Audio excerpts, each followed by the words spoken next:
3 लाख कोटीपेक्षा देखील जास्त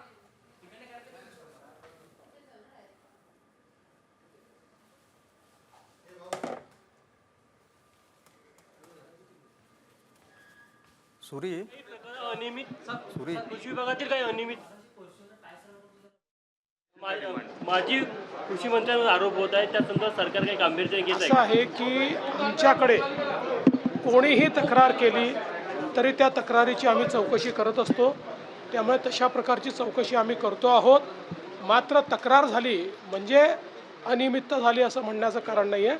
तक्रारीच्या अंती त्याचं जे काही त्यातनं निघेल त्याच्यावर मी फायनल कमेंट देईन. सोलर विजेच्या संदर्भात विद्युत नियामक मंडळानं एक प्रस्ताव पाठविलेला आहे की सकाळी 9 ते संध्याकाळी 6 पर्यंतचे जे वीज असेल ते ग्राहकांना वापरता येईल, इतर वेळेच्या चार्जेस लागेल. पहिल्यांदा तर सगळ्यांनी लक्षात घेतलं पाहिजे, घरगुती वीज ग्राहकांकरता हा लागू नाही, PM सूर्यघर करता देखील लागू नाही. त्याच्यामुळे जाणीवपूर्वक या ठिकाणी काही लोक चुकीचं पसरवत आहेत, चुकीच्या गोष्टी सांगतायत. अशा प्रकारे कुठेही घरगुती सोलर धारक किंवा PM सूर्यघरवाले या निर्णयाने अफेक्ट होणार नाही.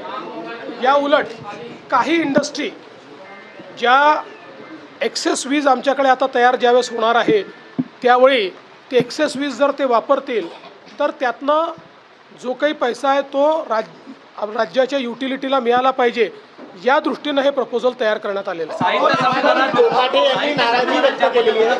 द्वेष जो आहे, द्वेष दिसतो आहे साहित्य संमेलनामध्ये. प्राईम मिनिस्टर पासून ते ठाकरेंपर्यंत जो द्वेष आहे, साहित्य संमेलनाचा व्यासपीठ जे आहे अशा पद्धतीनं द्वेषासाठी वापरलं जाणं कितपत योग्य वाटतं?